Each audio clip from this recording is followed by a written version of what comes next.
नमस्कार दोस्तों, स्वागत है आपका आपके अपने चैनल भक्ति की शक्ति में। दोस्तों, इस वीडियो में मैं आपको आज जित्या व्रत की कथा के बारे में बताऊंगी। साथ ही साथ क्या है जित्या व्रत का महत्व, ये भी बताऊंगी। तीज की तरह यह व्रत भी बिना आहार और निर्जला किया जाता है। छठ पर्व की तरह जित्या व्रत पर भी नहाय खाए की परंपरा होती है। यह पर्व 3 दिन तक मनाया जाता है।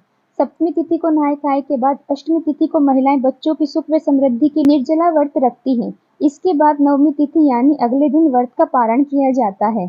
जो महिलाएं इस व्रत को रखती हैं, उनके बच्चों के जीवन में सुख शांति बनी रहती है और उन्हें संतान योग नहीं सहना पड़ता है। इस व्रत को करते समय केवल सूर्योदय से पहले ही खाया पिया जाता है। सूर्योदय के बाद पानी भी नहीं पी सकते हैं। मान्यता है कि यह व्रत तब तक पूर्ण नहीं माना जाता जब तक इसकी व्रत कथा ना पढ़ी जाए, ना सुनी जाए। इसलिए आज हम आपको यह जित्या व्रत की पौराणिक कथा और मान्यता बताने जा रहे हैं। एक समय की बात है, नर्मदा नदी के पास कंचनबटी नामक एक नगर था। उस नगर के राजा का नाम मल्लकेतु था। नर्मदा नदी के पश्चिम में बलुहटा नाम की मरुभूमि थी, जिसमें एक विशाल पाकड़ के पेड़ पर एक चील रहती थी। उसी पेड़ के नीचे एक सियारनी भी रहती थी। दोनों पक्की सहेलियां थी। दोनों ने कुछ महिलाओं को देखकर जित्या व्रत करने का संकल्प लिया और दोनों ने ही भगवान श्री जिमुतवाहन की पूजा और व्रत करने का प्रण ले लिया। लेकिन जिस दिन दोनों का व्रत रखना था, उसी दिन शहर के एक बड़े व्यापारी की मृत्यु हो गई और उसका दाह संस्कार उसी मरुस्थल में किया गया। सियारनी को अब भूख लगने लगी थी। मुर्दा देखकर वह खुद को रोक न सकी और उसका व्रत टूट गया। पर चील ने संयम रखा और नियम व श्रद्धा से अगले दिन व्रत का पारण किया। फिर अगले जन्म में दोनों सहेलियों ने ब्राह्मण परिवार में पुत्री के रूप में जन्म लिया। उनके पिता का नाम भास्कर था। चील बड़ी बहन बनी और उसका नाम शीलवती रखा गया। शीलवती की शादी बुद्धिसेन के साथ हुई। सियारन छोटी बहन के रूप में जन्मी और उसका नाम कपूरावती रखा गया। उसकी शादी उस नगर के राजा मल्लकेतु से हुई।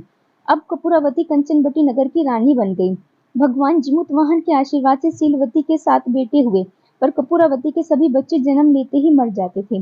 कुछ समय बाद शीलवती के 7 पुत्र बड़े हो गए। वे सभी राजा के दरबार में काम करने लगे।